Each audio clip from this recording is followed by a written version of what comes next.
of all, hi everyone. And do you hear me? Yes, we do. Okay. I think the first thing that is very helpful for me, at least, is having this kind of groups that I share my feelings and I hear the feedback of other friends. It's very helpful for me. Talking about something that during the day I don't have this chance to talk about it. I just see people that they are dying. It starts with early morning when I open my list and I see that at least 3 or 4 patients are not there anymore. And I need to remove them from my list. And then going to hospital and see it really like a war scene. And talking to people that they are full of anxiety and they don't know what they are doing. And there is an uncertainty everywhere. And besides that, other things that people might help is supporting to have very basic needs that physician needs at this time. Like it's very basic thing to have a mask, N95 mask, and unfortunately it's very limited. We have an N95 mask after these videos that published on internet, but it still is, like 2-3 per day is not good enough. We need to change it when we see each patient. We need to change it and go to another patient. And I think these are two things that are helpful, and also being more active in social media, informing people about the real threat that we have. Because as I see, people don't see the extent of this tsunami. People think that it's a just big wave, but it's not a big wave, it's tsunami.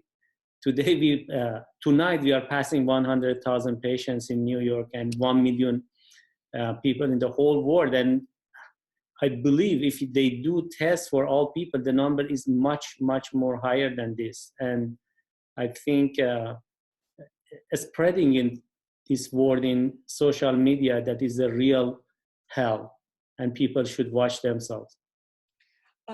Actually, something that you talked about last week, finally this morning, was in CNN, that this is airborne and it is something that it comes through the air. So it's not that you do need to wear a mask. I think today is the first day that Los Angeles is supposed to wear a mask regardless. Whenever you go out, you're supposed to wear a mask. And today I know in Los Angeles, they sent that you can get tested if you like. So these are important news to know about at least Los Angeles. Although Los Angeles curve has calmed down, so this is a good news about Los Angeles. I know New York is really still bad, but it seems like Southern California, and I know Orange County, death rate came down, and everything is kind of slowing. So Los Angeles seems like it might be listening, or might be because it's a little bit spread out, that it's having some form of relief at this point. But it seems like the knowledge of, if we're going, and I still see a lot of people out there without masks, so the knowledge of having the mask is important.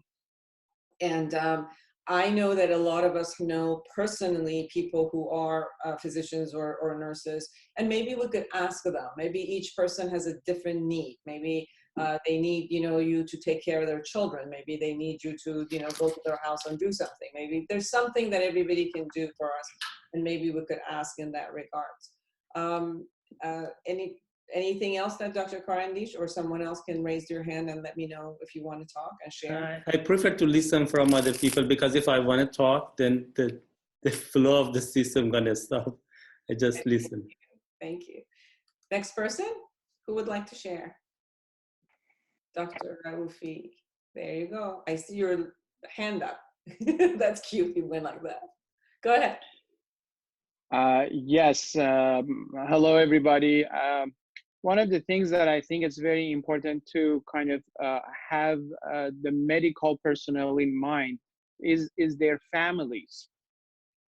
I think at this time, some of the nurses and physicians, they have their families, they are concerned about their families.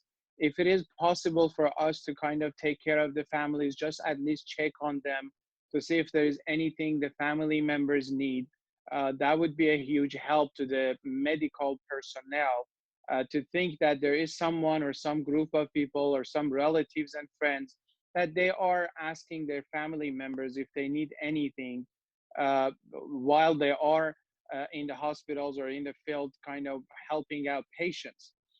One more thing that I keep thinking about it is that these medical personnel, when they want to go home, what's going to happen to their family members, maybe their elderly parents that they might be living with them? Are they going to be afraid that they are bringing them anything?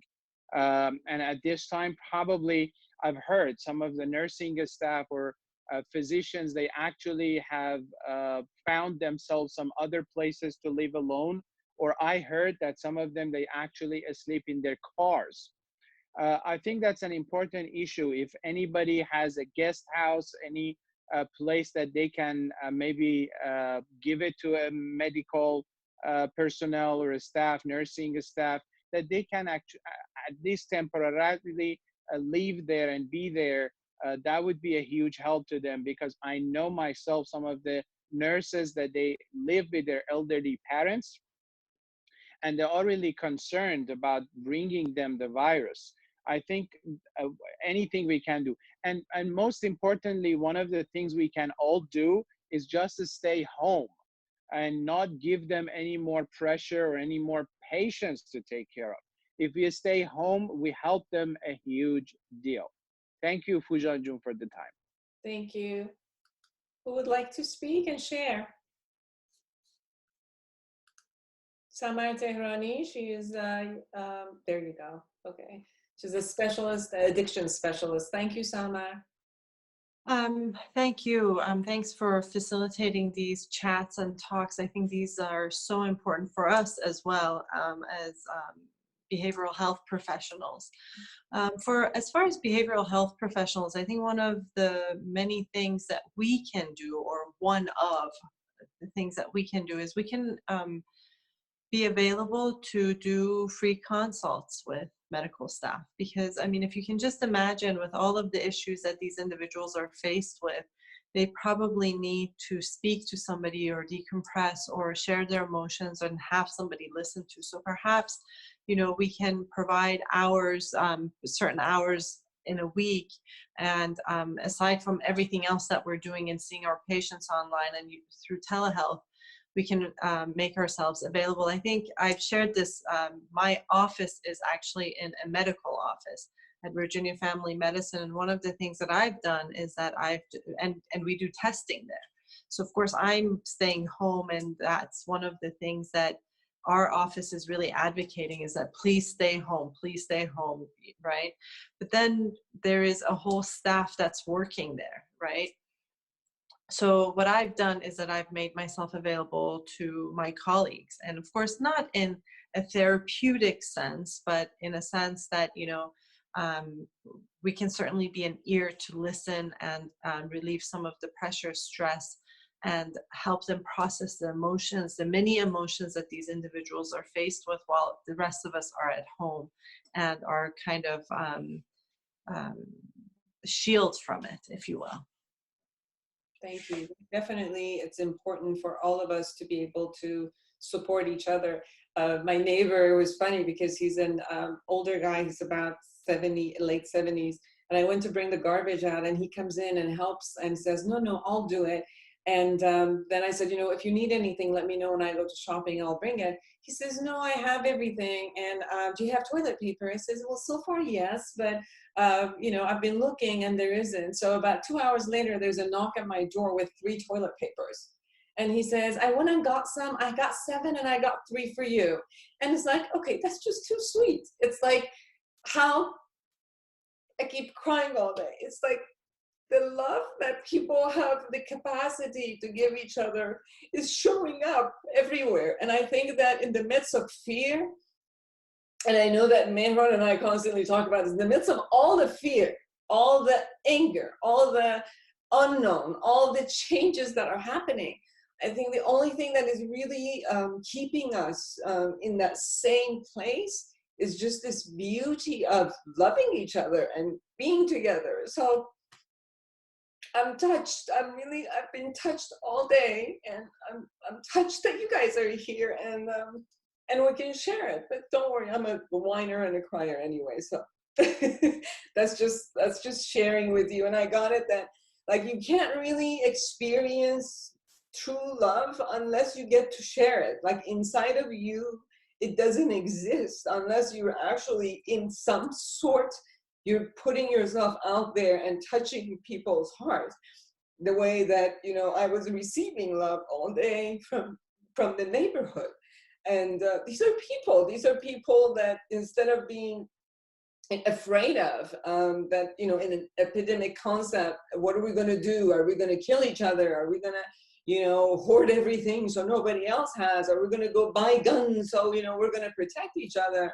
Or can we love each other the way that we have? And I think that's what we need to do. That's what really we need to come together and be together. So it's beautiful to have you guys here and be with everyone. Amethyst, I love you too. Go ahead. I think you want to talk. Okay. Hi, everyone. I'm Amethyst Kiani, and feel so grateful to be able to come in these virtual gatherings and just, you know, share. And I haven't, I don't remember last time that I've been going through all these emotional roller coasters. It's like hour by hour. You know, I talk to a client online, and you know, I try to help them, to support them. I feel good. I feel empowered. That at least, you know, I paid my dues a little bit in this universe. I help my physicians, and so far I feel good. And then I listen to someone like Dr. Karandesh or a lot of other physicians who are helping every one of us to stay alive and to have this opportunity to just listen to you guys, create whatever we can. But unfortunately, a lot of us feel helpless how to support you, which has been the theme of this, you know, today's chat seems like it. It's a question keep, you know, coming to me, and I wanted to ask, you know, any of the physicians, I would love to get an answer. And that is, you know, for a lot of people who have probably experienced some symptoms and they didn't get a chance to either get tested, or I thought, okay, I'll stay home, I quarantine myself, hopefully all the symptoms would, you know, elevate itself, which I know a lot of people like that. I was hoping that, is there any way that they can get tested, that if their body has created any antibody for that, this, you know, this disorder or this disease, to be able to help the community a lot more. I mean, I'm basically thinking, if I had some symptoms, a lot of symptoms at the beginning of the month, and I was thinking, if I have developed this antibody towards this disease, I can be really helpful to get out, to just, you know, help elderly, to help my community. So this is my question. Is there any way that I can check without wasting the tests to see if I know I don't, at this point I don't have it, but I don't know how I can check the antibody, if there is such a thing that can measure that. Very soon the test will be available for public, and as you saw in the TV, even Trump showed it in the TV that they already made, two different companies, they made rapid tests to do it, and you can do it. For now, unfortunately, is very, you hear that you can do the test, but it's very difficult to do the test. And if you find anyone, you can show me that someone went and did the test. It's very difficult even for physicians to check their status. And this is a strategy in most of the world. And I don't know what's behind of it. I can guess.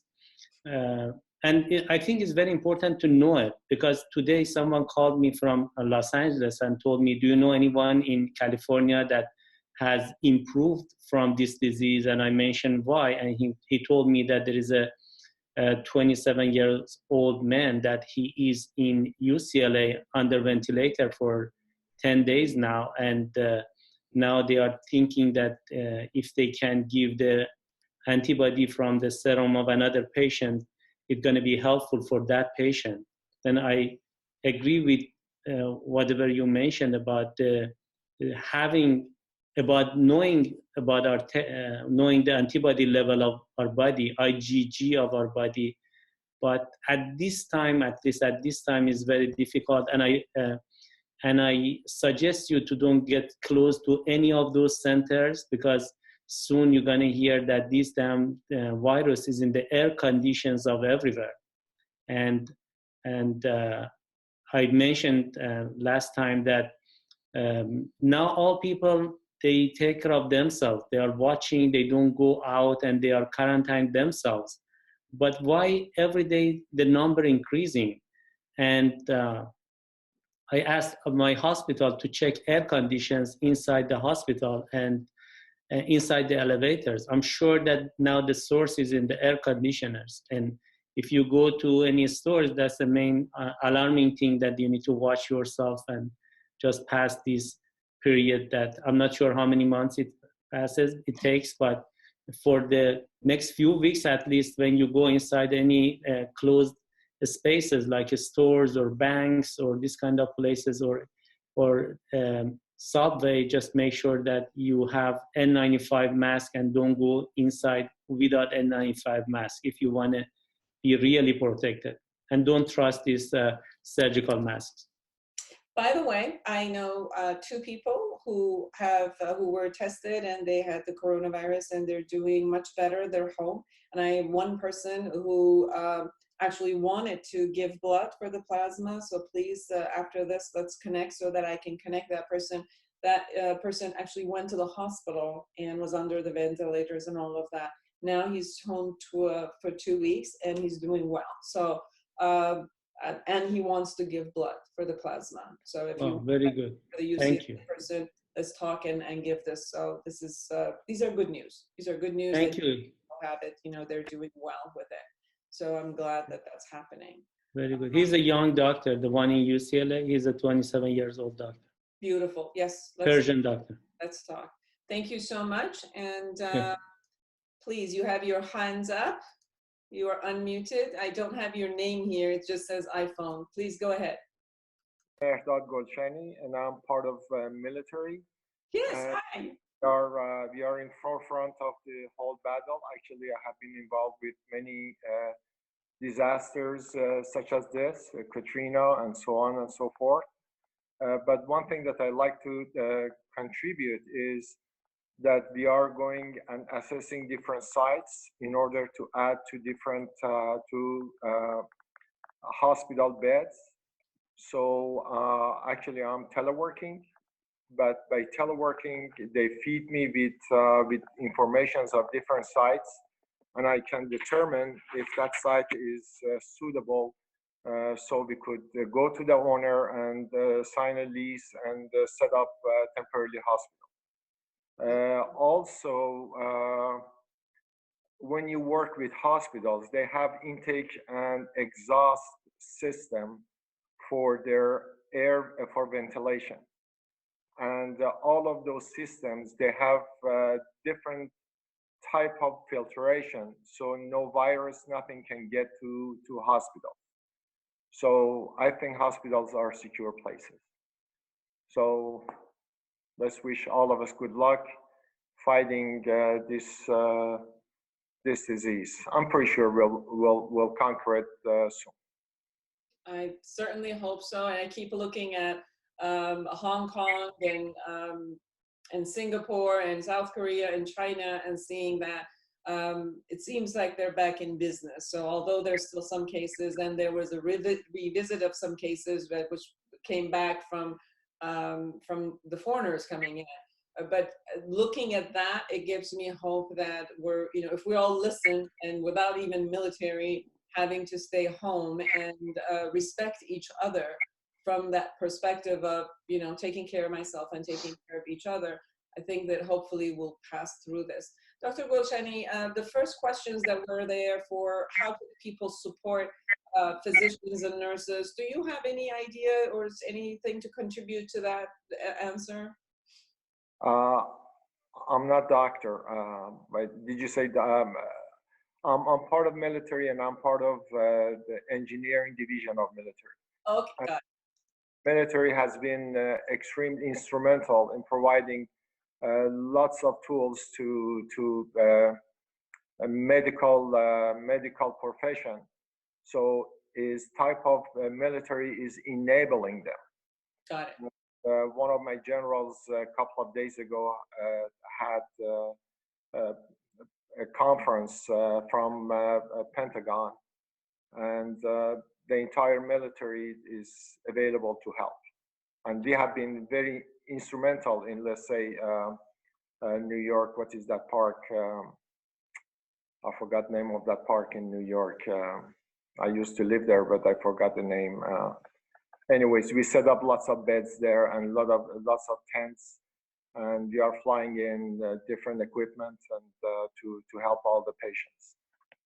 Beautiful. Thank you so much. Thank you for participating. Aman, your hands was up, and then Dr. Salehini. Thank you, Dr. Zeine, for this opportunity. And it's great to know how many other people are up to something and they are trying, not trying, actually really doing something. From March 8th, I quarantined myself and my partner, both of us, we haven't been out. And she got first something with all of this diagnosis, and then after that I got it, but both of us, we are fine. I don't know, it was a regular flu, what was it? She's unfortunately still coughing, but I'm not coughing that much. And I have canceled all of my yoga classes. And even though we just moved to a new 10,000 square feet office for our financial business, that one actually, we had it the first 7 days, very busy events, 100, 200 people. And on that Saturday, the 8th was the last day I was over there. And after that, nobody is showing in the office. Everybody are doing things virtually. But one thing Amatis said, and I want to mention that one of the solutions we find that with our some of my students, what we did, this is a way that works for me. Anytime I feel I'm emotionally or mentally, I feel helpless or I don't know what to do, this has been a great solution for myself. I take a phone and call people, just talk to them, and especially to see how they are doing. If there is something I can do it. As soon as from a place of not knowing what I can do, all of a sudden I feel changed. I feel better. And a couple hours a day minimum, I'm doing these calls. And I think every one of us, we have 600, 700, even 1,000 names in our iPhones or phones. We can just call and even text or just talk. So that itself, it's a huge thing. And thanks God, I have a long list of doctors. I already sent several text and phone number calls, made calls. So these kind of things, we don't need to do any special thing. We can just create this connection. Just imagine what could happen to the whole world if this was happening in early 90s or late 80s, that there was no connection like this, internet connection. Then how much lonelier people could feel. Now, right now, in our room sitting, we can communicate with thousands and thousands of people. From morning till now, I had several of these Zoom calls and meeting and stuff. And the good part of it is we really can do something, even just ask people how they're doing and let them share. And thank you, Dr. Zeine. This is excellent. I really appreciate it. Thank you. Thank you for sharing. Dr. Salehini, I think you yes. Good evening. Hello, Foojan. How are you? Great. Thank you. I'd like to say two things. I'd like to build on what Aman was saying, and that is, I would like to invite us to use the word physical distancing rather than social distancing. Social distancing has all different kinds of connotations to it, whereas Aman correctly said, this is the time for social closeness, but because of the virus itself, for physical distancing. So the second thing I'd like to say, uh, given the gravity of this human suffering, which cannot be overlooked, what is the humanity learning as a result of this experience? For those of us who have been in the growth and development work, uh, without the need for the human suffering, this has been our wish for many years, for people to come closer together, for humanity to feel one another, for us to sort of feel the suffering of others and see what we can do to connect in a deeper way. Now, did we need to learn through this painful experience? To be debated. That has been the human condition since the humanity has been around. So one of the things that helps me go through this and helps me to talk with people that I speak with is to invite us to look at what are we learning and sort of accelerate the learning process of do we need to come closer together? Is there a need for equity in the world among humanity to have equitable way of living?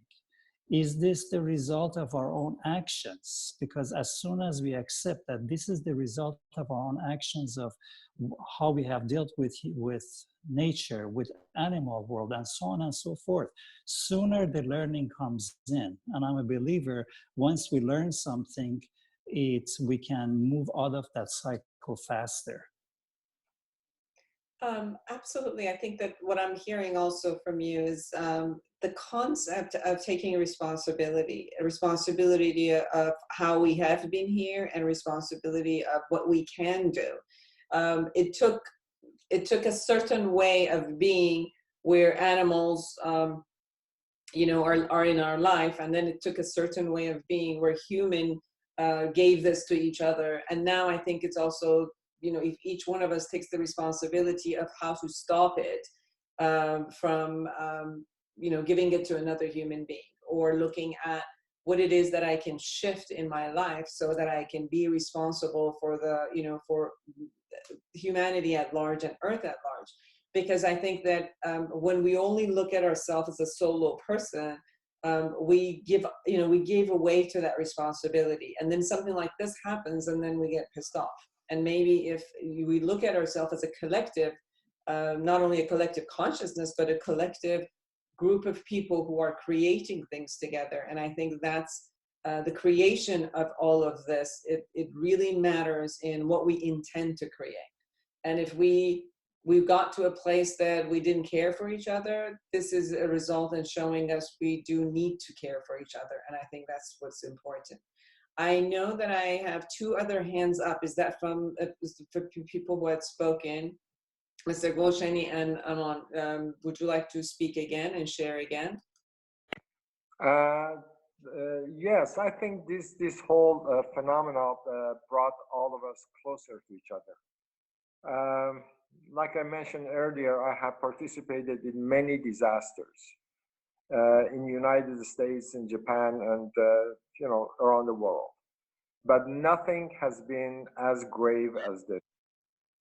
And I strongly believe, like other gentleman was mentioning, everybody's rushing to help each other, and this is a wonderful thing, and I cherish that. In office or in other areas, we even don't want to say hello to each other. But these days, I believe humanity is becoming much closer, being one. The entire universe is becoming one.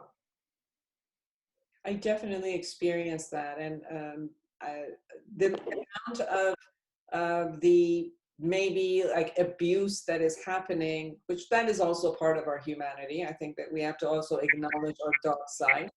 But the amount of the love and connection that is happening surpasses any selfishness or brutality that is happening. And I think that's what's important for us to really see. Aman, I still have your hand up. Would you hold on? I think Mr. Goshen is still talking. Go ahead, Mr. Goshen. No, I have nothing else to add, but just the entire universe is becoming much a smaller place. Yes, it is. Thank you. We as residents, we should be more. Thank you. Yeah. Go ahead. But what I was just want to share with you is in Tibetan monks, they have a group of special force in between monks that they have been trained in Chud, C-H-U-D, cutting through fear. And these monks, wherever there was a pandemic or epidemic in any area in that region of the Far East, whenever it was happening, they were going over there in the middle of the all of these sicknesses and dying. They were going and helping people to go through the process and help them, and they never get sick. One of the trainings they had was about fear. They focus about love and oneness, and anytime any fear arises, acknowledge it, let it go, and be present to love. So they are changing their vibration to a level that they are less vulnerable to those kind of event that brings our immune system down. And now we have so many studies that how much stress and fear bring the level of our immune system down and cause us to be prone to get sick.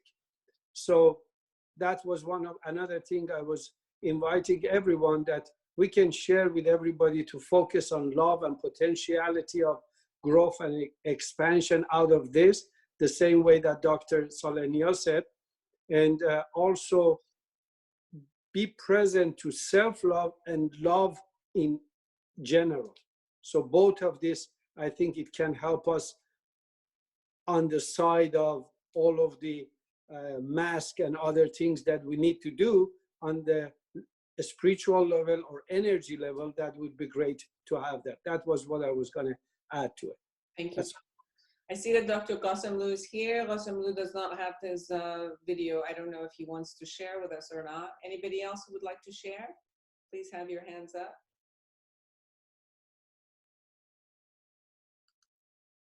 Dr. Karanish, go ahead, please.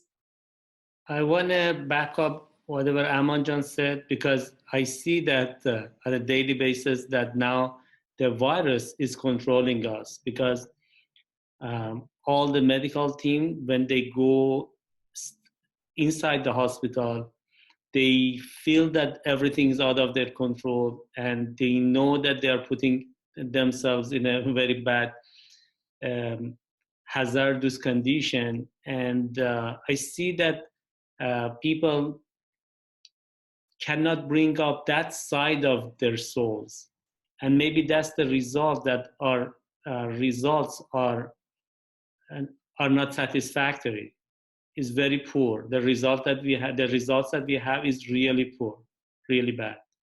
And I never remember that any of other disease that I know, viral disease like hantavirus, yellow fever, Zika, or so many other viruses, even SARS, could control the medical team in this level. And I think this fear is part of the failure that now we have in the management of this virus.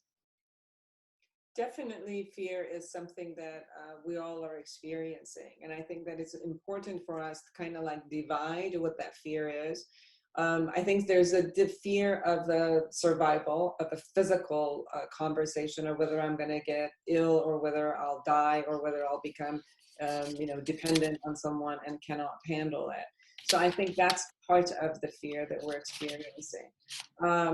The other part that I'm also experiencing is the fear of people who are not suffering necessarily on an existential, not suffering on a physical level, but they are suffering from the fear of financial level, or what's going to happen to their life, what's going to be there in 1 month, or today, like yesterday was April 1st. People who had to pay their mortgages, or they had to pay their rent, or whatever it is that they needed to do. What's going to happen to them?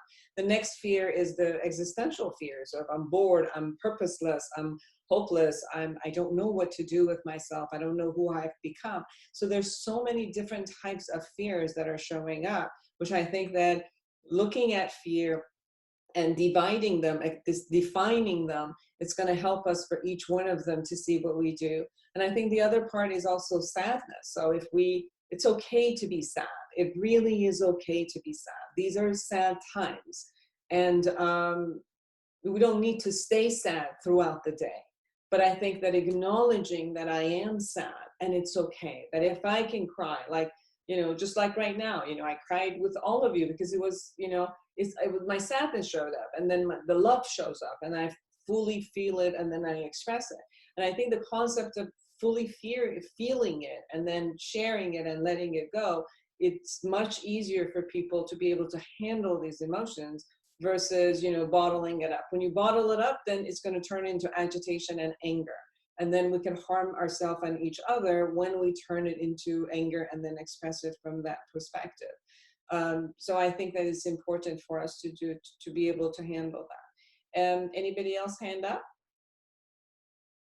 If not, then what I'm going to request is actually, I'm going to give you, Dr. Karandish, if I can ask you for the latest, or Mr. Golshani, both of you, I think probably have the latest news that has showed up today regarding the coronavirus illness or anything. So if you can give us the latest update a little bit, and then I'm going to ask Aman actually to give us, for the last couple of minutes of us being together after you guys talk, kind of like a breathing technique to let go of our fear, and like a, kind of like a meditation to be able to complete this session with a place of peace. So Dr. Karandish or Mr. Golshani, anybody who wants to just tell me who wants to talk and give us the latest that has happened today. To some extent, I have the latest, but my latest may not be the latest because I have been really extremely busy with different site assessments. Yeah, we'll take your latest. My latest was 1,005,000, I believe. People who have been infected? 1 million. We passed 1 million entire universe. And I believe 5,000 have died so far. I'm not sure about that. In other hand, I wanted to ask you a question. Please. Do you think we have time to get emotional or angry or disappointed? Because I believe this is not the right time to be emotional, or I think we have to be extremely logical these days and logically try to fight the issue. We can be sad or disappointed later on after we find a real resolution to this, real solution to this issue.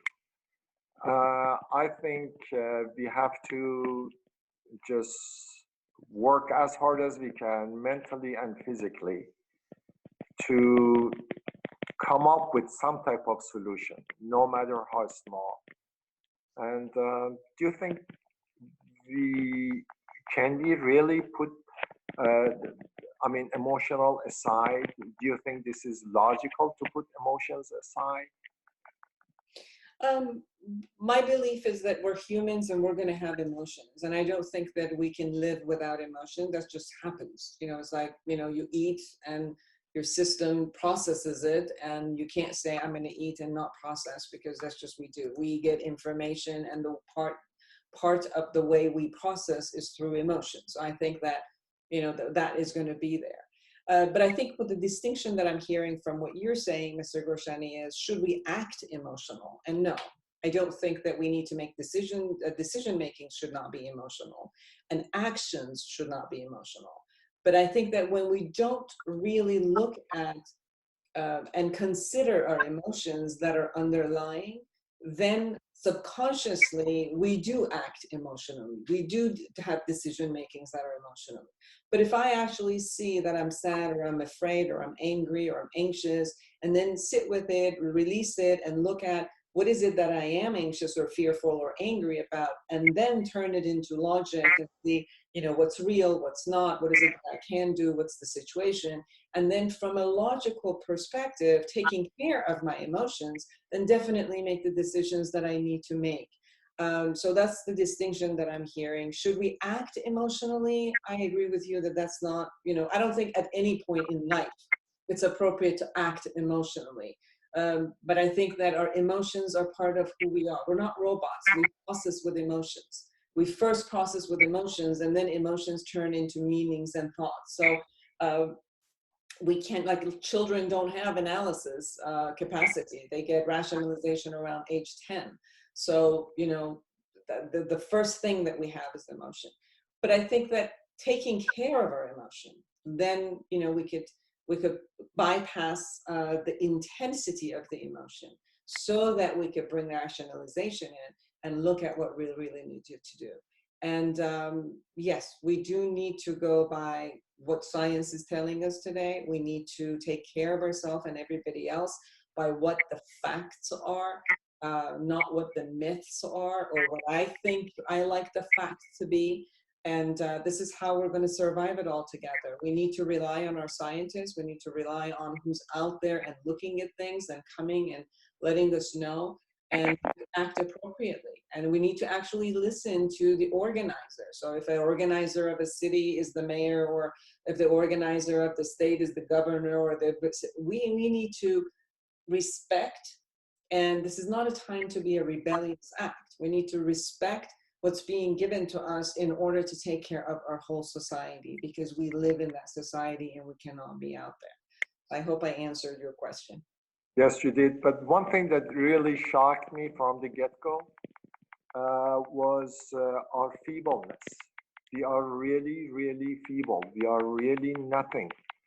And it's amazing, it's shocking to me that how powerless we are. And I mean, like we are nothing with all of the mights that we think we are really mighty and we can conquer this and that, all atomic bombs and all our planes and warships and all of those things.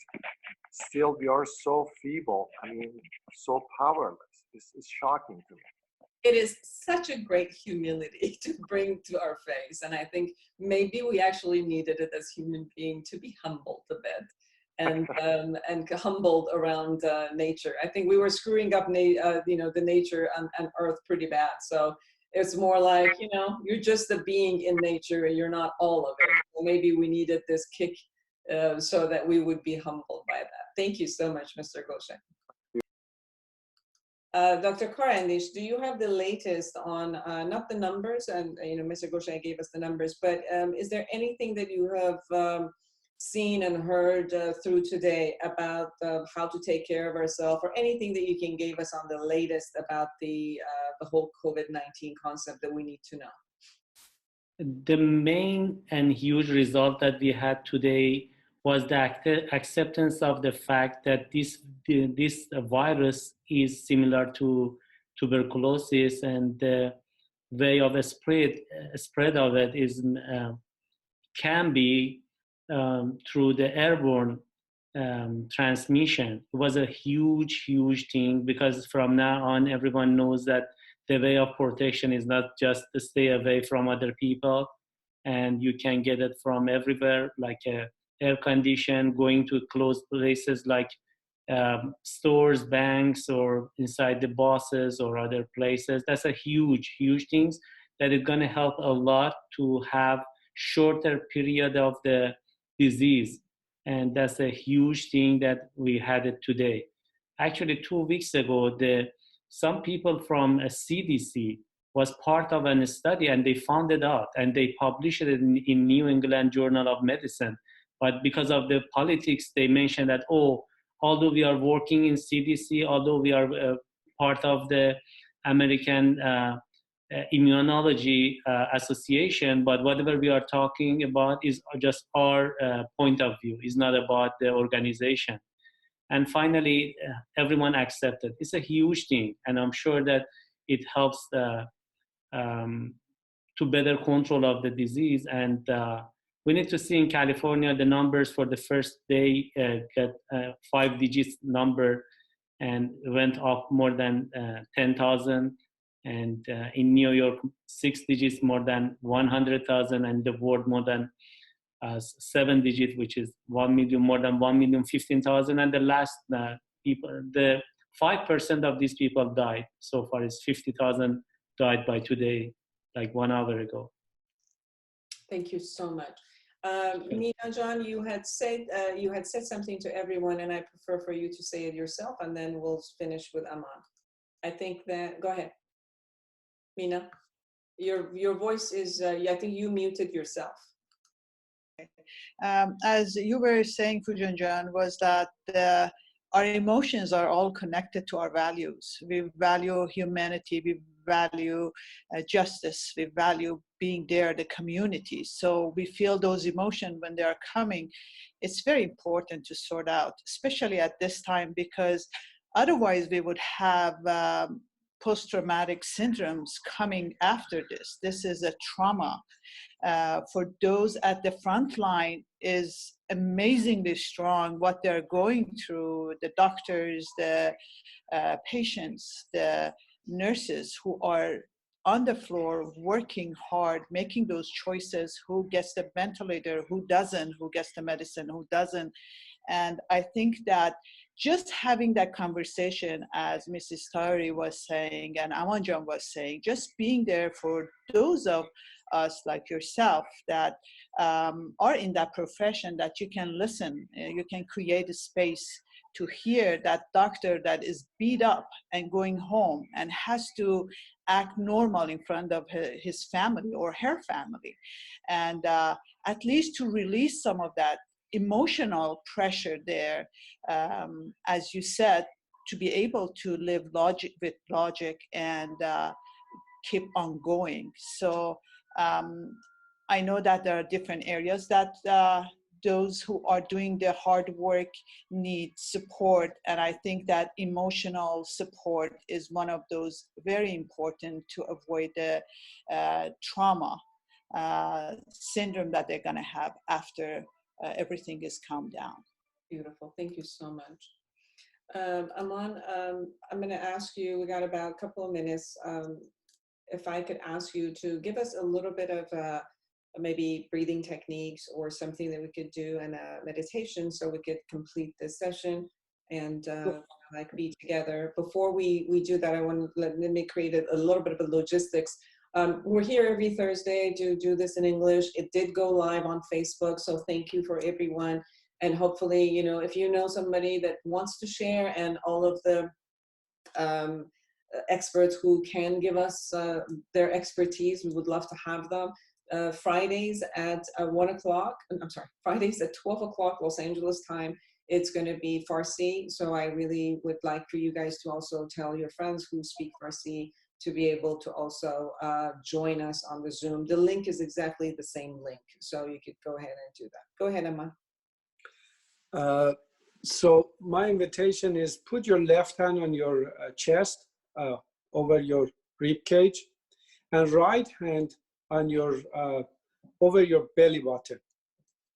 So when you inhale, feel your belly is coming out. So when you inhale, your belly rises. And when you exhale, your belly goes in. So inhale, exhale. Now, if it's easy for you, close your eyes. If you want to keep it open, that's totally okay. Breathe deeply and slowly with no rush at all. Deep and slow.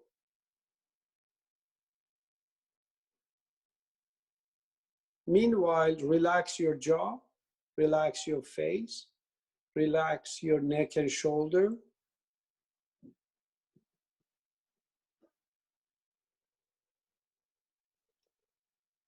And with every breath that you take in, imagine that this beautiful energy through every breath that comes through your nose goes to your lung, goes to your heart, and distributed all around your body. And with every breath, deeper and deeper, you're going to have a smile, a very light smile, that with each breath, this smile from your lips start moving and distributed to every cell in your body. So it looks like every cell in your body is smiling and is happy. Relax your neck, relax your face, relax your jaw. Be present to that smile.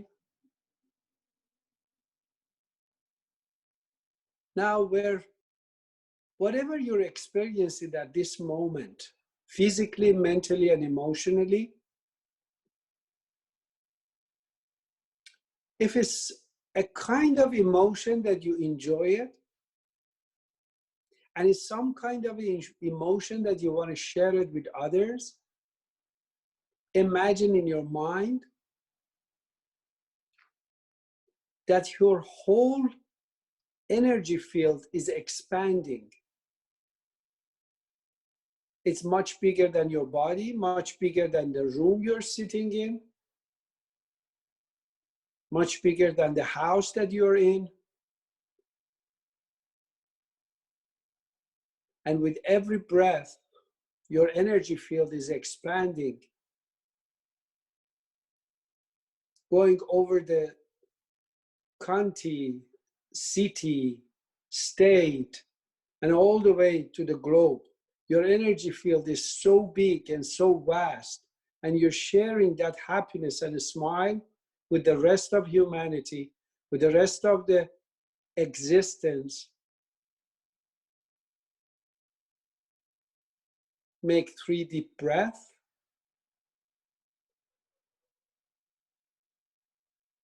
Another deep breath.